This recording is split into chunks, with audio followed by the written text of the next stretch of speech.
Hello, আসসালামু আলাইকুম। আমি এখন আছি পানিয়া, শ্রীনগর, মুন্সিগঞ্জ। কেন আছি? আমরা যাচ্ছি সিফাত অ্যান্ড পেটসের এভিয়ারি ভিজিট করার জন্য বাজরিগার খোঁজে মুন্সিগঞ্জে শ্রীনগরের পথে। ধন্যবাদ। বাজিগারে খুঁজে শ্রীনগরের পথে, এইটাই বলতে আমাদের দুজনের হাত পা কাঁপছে। চলেন আমরা আজকে যাচ্ছি সিফাত অ্যান্ড পেটস এভিয়ারিতে।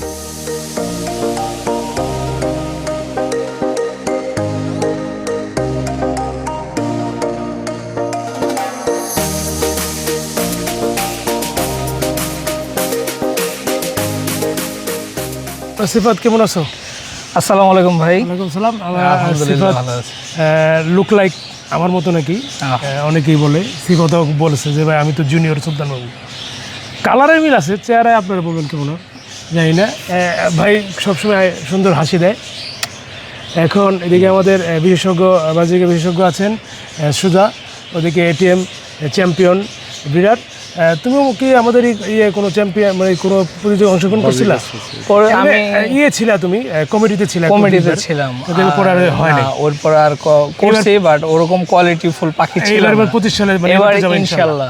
আর তাহলে আজকে তোমার এই বেরিয়ে আমরা ভিজিট করবো। চলো। আচ্ছা, ইনশাআল্লাহ আসেন। একটা জিনিস খুব ভালো লাগলো যে আমি অন্যান্য বাইরের এভিয়ারিগুলো দেখছি যে ঢোকার পরে একটা সুন্দর একটা জায়গা, তারপরে এভিয়ারি। এটা খুব দারুণ একটা কনসেপ্ট। আপনারা যারা মানে সুযোগ আছে এই কাজটা করবেন। দেখেন এখানে বসার ব্যবস্থা বা পাখির খাবার টাবার এগুলো আছে। সিফাত, হ্যাঁ আমরা মাশাআল্লাহ বলি আমরা একবারে সিফাত বাইরে থেকে আসছেন, প্লিজ আপনারা কেউ মাইন্ড করেন না। না, কোনো মাইন্ড করে নিয়ম। আমার এটা হচ্ছে এইটা জীবন। এই যে দেখেন, আমরা এই জিনিসটা প্রতিটা এভিয়ারিতে করা উচিত। আমরা অনেক জায়গায় ঘুরে আসি, যে কোনো জীবাণু আমাদের সাথে থাকতে পারে এবং একটা এভিয়ারিতে ঢুকতে পারে। আমরা যখন কারো এভিয়ারি ভিজিট করবো এই বিষয়ে মাথায় রাখবো, এবং যারা এভিয়ারের মালিক বা ওনার, তাদেরকেও এই ব্যাপারেই করবেন। যারাই আসবে তাদের জীবাণুনাশক দিয়ে স্প্রে করে। ভাই আসেন, ভিতরে আসেন। এবং খুব ভালো লাগলো এত বছর মানে অনেক দিন আগে থেকে পাখি পালে। অনেকে তো আসলে এই বাজরিগারের সাইডে অন্য জায়গায় যায়, কিন্তু এখনও সে দেখি বাজরিগারেই আছে। দারুণ। আজকে তোমার সাথে আমি আলাপ করবো, পাখি দেখবো একটু পরে। যে তুমি এদিকে আসো, তোমাদের সিড মিক্সের, মানে একটা খাবার আমাদের পুরা দিনের খাবারে কত অংশ সিড মিক্স দাও আর অন্য কী দাও? আচ্ছা, আমি একটু শুরু থেকেই বলি। আমার হচ্ছে সকালটা শুরু হয়, যেহেতু আমার পাখি আছে, আমি একজন পাখাল। আমার সকালটা শুরু হয় সকাল 6টা বাজে, কারণ আমার আগে পাখিরা ঘুম থেকে উঠে যায় ফজরের আজান হওয়ার পর আলো ফোটার সাথে সাথে। তো সেক্ষেত্রে তাদেরকে অনাহারে রাখা যাবে না। তো তাদেরকে কী দিতে হবে? তাদেরকে সকালবেলা সতেজ একদম, মানে শাকসবজি দেই অল্প পরিমাণে। আসে না যে দেশি গ্রামে থাকে অনেক দিব, তা না, অল্প পরিমাণে দিই, যাতে তাদের যাতে সমস্যা যেন না হয়। যেটা তুই চাষ করো? হ্যাঁ, যেটা আমি চাষ করি। তারপরে হচ্ছে দুপুর 11টা থেকে 12টা অবধি আমি হচ্ছে 1 ঘন্টা গোসলের পানি দিয়ে রাখি। তা পানি দেওয়ার পরে দুপুর 1টা থেকে হচ্ছে বিকাল 4টা অবধি হচ্ছে আমি সফট ফুড দিই। আমি কিন্তু সিড মিক্স দিই না, এখনও 4টা বেজে গেছে। সকাল 6টা থেকে বিকাল 5টা, মানে 4টা থেকে 5টা 1 ঘন্টা আমি একটু গ্যাপ রাখি, যেন ওদের একটু যেন ক্ষুধা পায়। তা আমি বিকাল 5টা থেকে সন্ধ্যা 7টা অবধি আমি 2 ঘন্টা যা সিড মিক্স দিই। সিড মিক্স তাহলে তোমার কত পার্সেন্ট সিড মিক্স দাও? 100% খাবারের মধ্যে? 100% খাবারের মধ্যে আমি 30% সিড মিক্স। আচ্ছা, এছাড়া তুমি সিড মিক্সে কী কী দাও? এছাড়া আমি দেখাচ্ছি আপনাদেরকে, আমাকে একটু সময় দিবেন, যেহেতু আমার খাবারগুলো বাহিরে। একটু লক্ষ্য করলে দেখবেন যে আমি দেখাচ্ছি একবারে সফট ফুডটা দেখাচ্ছি। এটা হচ্ছে আমার সফট ফুড আইটেম। জি, আমি এটা আগে দেখাচ্ছি। এখানে মাসকালের ডাল আছে, মুগ ডাল আছে, মুসুরি ডাল আছে, বড় ডাবলির ডাল আছে, বুটের ডাল আছে, পোলার চাল আছে, ভুট্টা ভাঙা আছে, এই যে গম আছে, মানে একটা পরিমাণ আছে। এটা আমার নিজের বানানো আর কি। পরিমাণটা কি আমাদের লোকে বলতে পারবে? হ্যাঁ, অবশ্যই 1 মিনিটে বলা যাবে, যদি আমাকে একটু সময় দেন। আমি হচ্ছে আপনার মুগ ডাল হচ্ছে 1 কেজি, মুসুরি ডাল 1 কেজি, মাসকালের ডাল 1 কেজি, বড় বুটের ডাল 1 কেজি, ডাবলির ডাল 1 কেজি, পোলার চাল 2 কেজি, ভুট্টা ভাঙা 2 কেজি, গম হচ্ছে আধা কেজি। তুমি যদি মনে করো আগামীকাল খাবার দেবে, এটাকে রাতে ভিজিয়ে রাখো? জি, এই খাবার সফট ফুডটা হচ্ছে আমার রাত্রে এটা ভিজিয়ে রাখতে হয়। রাত্রে আমি ভালো মতো ধুয়ে, মানে একদম যতক্ষণ অবধি সাদা পানিটা না একদম ঝরে যাচ্ছে ততক্ষণ পর্যন্ত আমি পরিষ্কার করি। কেননা ভাই এখানে পোলার চালটা আছে, এটা থেকে অনেকটা পরিমাণে সাদা পানি ময়লাই বের হয়। হ্যাঁ ভাইয়া। তো ওই ক্ষেত্রে দেখা গেছে আমি সকালে এটা জাস্ট 2 মিনিট সিদ্ধ করি। লাইকে আপনি হচ্ছে পোলাও খাচ্ছেন ওরকম ঝরঝরা হতে হবে। আচ্ছা আচ্ছা আচ্ছা আচ্ছা। ওরকম ঝরঝরা না হলে পাখি খাবে না। তারপর সিড মিক্সটা দেখো। আচ্ছা, এবার আমি সিড মিক্স দেখাচ্ছি। আচ্ছা, আমি এই যে দেখেন সফট ফুডটা দিয়েছি কিছুক্ষণ আগে, এই যে দেখেন।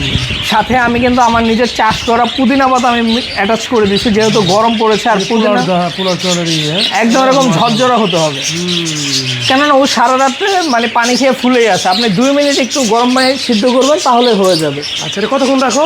এটা আমি 3 ঘন্টার মতো রাখি গরমের দিনে। আর শীতকালে হচ্ছে আমি আপনার ডাবল রাখা যায়। হ্যাঁ।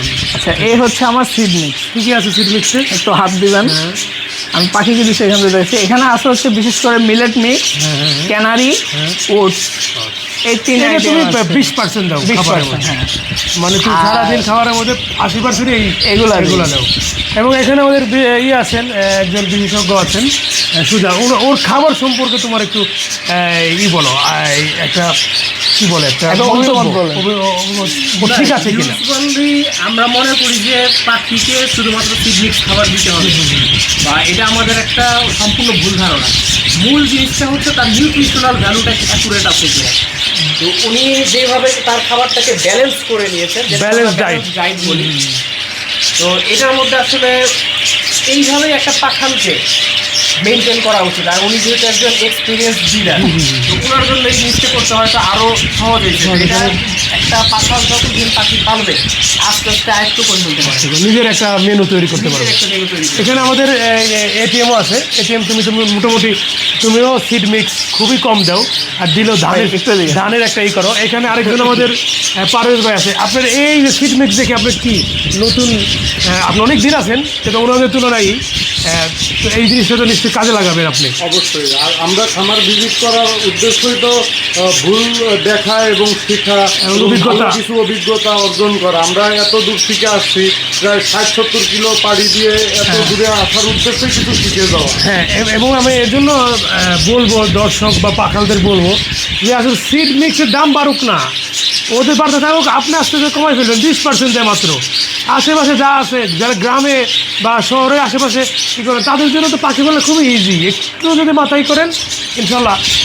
আমাদের যে ক্যামেরাম্যান আছেন আমাদের হাসান, ও এখন পাখির দেখাবে এবং তুমি আচ্ছা বাবু ভাই, আপনি একটু জানেন, আমি আরেকটু বললি যে সিড মিক্সের খাবারের ব্যাপারটা। মানুষে মনে করে যে খাবার যদি সিড মিক্স না দেয় তাহলে পাখির বাচ্চা দুর্বল হবে, পাখির বাচ্চা খাওয়াবে না। Wait and see. আমি আপনাদের এই সকলের এই ভ্রান্ত ধারণাটা পাল্টে দেবো ইনশাল্লাহ। মাশাআল্লাহ বলি সবাই। এই হচ্ছে আমার বেবি, দেখেন। তোমার তো জাপানিজ সব। হ্যাঁ, এগুলো সব আমার ম্যাক্সিমাম সবাই জাপানি। একটু বড় হয়েছে এরকম একটু দেখো। হ্যাঁ, দেখাচ্ছি। মাশাআল্লাহ বলি আসলে আমরা। খাবার বাটিতে ঘুম পাচ্ছে। এই এই দেখ, একগুচ্ছ ভালোবাসা কি, একগুচ্ছ রোজ, ইয়েলো রোজ। মাশাআল্লাহ, কেমন এর গ্রোথটা দেখো। না, এটা আসলে আমার আপনার দেখা উচিত না, এটা দেখা উচিত দর্শকদের পাঠাবে না। সিড মিক্স কম দিও সব ফুডের মাধ্যমে যে হেলদি বেবি, এবং ওনার কিন্তু প্রত্যেকটা ক্লাসে কোয়ান্টিটিও কিন্তু ভালো ভালো ভালো আমি দেখছি, আমরা অবশ্য তার দেখছি। এখানে কিন্তু আরেক জাপানিজদের যে আমার খুব ভালো লাগে কোন বিষয়টা, এই মাথায় যেমন বাচ্চার সময় মাথার যে সার্কেলটা, এটাকেও দেখা যায় ভিজিবল। আর এই একটু মানে বাজরিকের নেশা আসলে মানুষের শেষ হয় কীভাবে আমি জানি না। ফ্লাওয়ার প্যাটার্নেরও একটা কথা বলি। হ্যাঁ, বলো একটু। ওনার সম্ভবত এগুলো পুরোনো লাইনের পাখি, এই জন্য প্যাটার্নগুলো দেখেন একবারে খারাপভাবে উঠানো। আর বর্তমানে আমাদের দেশে উল্টা পাল্টা ক্রস করতে করতে মানুষ এই প্যাটার্নগুলোকে নষ্ট করে আসে। ওনার কিন্তু প্রত্যেকটা বাচ্চার মধ্যে হ্যাঁ দেখছি, হ্যাঁ সবগুলো এই প্যাটার্নে রাইট। হ্যাঁ, আরও কিছু বাচ্চাতে আছে দেখো। ভাইয়া, এই যে এগুলো হচ্ছে আমার লাস্ট ফেব্রুয়ারি মাসের শেষের দিকে যে ব্রিডটা আমি পাইছি, ওই ব্রিডের সব। আচ্ছা আচ্ছা আচ্ছা।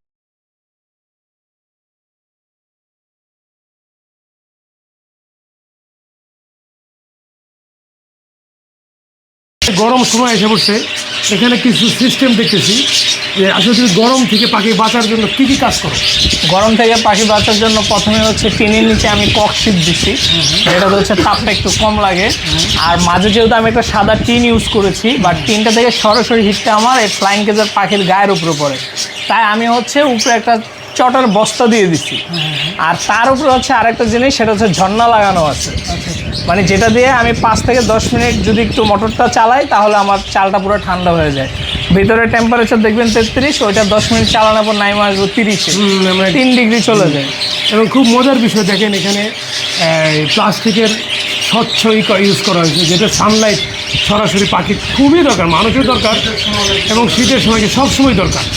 এই জিনিসটা সে করছে মানে, এবং এখানে বাতাস বের করার জন্য, ভেন্টিলেশনের জন্য কি সুন্দর ব্যবস্থা। মানে একটা এরিয়াতে আসলে যা থাকার দরকার আসলে চেষ্টা করছে ও। সিফাতকে অনেক ধন্যবাদ আমাদেরকে তার পাখি দেখার সুযোগ করে দেওয়ার জন্য। এখন তুমি এগুলো আস্তে আস্তে করো, আমরা বাইরে দেখি।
ভাই এই যে বলছিলাম যে পুদিনা পাতাটা দিছি পাখিকে, এই যে দেখেন একদম আমার ছাদের থেকে ছিঁড়ে এনে পানিতে ভিজিয়ে রাখছে। যেহেতু অনেক গরম পড়ে আর ওদের শরীর ঠান্ডা রাখতে হচ্ছে, পুদিনা পাতা একটা বিশেষ একটা গুরুত্বপূর্ণ ভূমিকা পালন করে, যার ধরুন হচ্ছে আমি এভাবে সংরক্ষণ করে করে অল্প অল্প করে পাখিকে দিচ্ছি। আমরা যারা পাখি ব্রিড করাই বক্সে, তো অনেকেই তো হচ্ছে জাস্ট বক্স লাগা দিয়ে খালাস, কোনো খোঁজ খবর থাকে না। পাখির যে একটা রোগ আছে মাইটস, এই মাইটসটা হচ্ছে প্রতিরোধ করার কার্যকরী একটা ওষুধ হচ্ছে এই নিম পাতার গুঁড়া। নিম পাতা গাছ থেকে পেরে রোদ্রে শুকিয়ে আপনার হচ্ছে তারপর আমি ফাঁকি করে এইভাবে মানে বরমে সংরক্ষণ করে অল্প অল্প করে বক্সে দিচ্ছি। সেই পাশাপাশি এই যে দেখেন কাঠের গুঁড়া, দুইটা একসাথে মিক্স করে দেই, তাহলে হচ্ছে আপনার মানে কোনো সমস্যা না। এবং যে রোগের কথাটা যে বললাম মাইটস, সেই মাইটসটা হওয়ার চান্স 100-এ 99% কমে যায়। আমরা শেষ করছি আজকের video Sifat and pets aviary থেকে। সিফাতকে অনেক ধন্যবাদ আমাদেরকে সময় দেওয়ার জন্য, এবং সিফাত আমাদেরকে আপ্যায়ন করেছে তার সেকা রুটি এবং অত্যন্ত সুস্বাদু দই দিয়ে।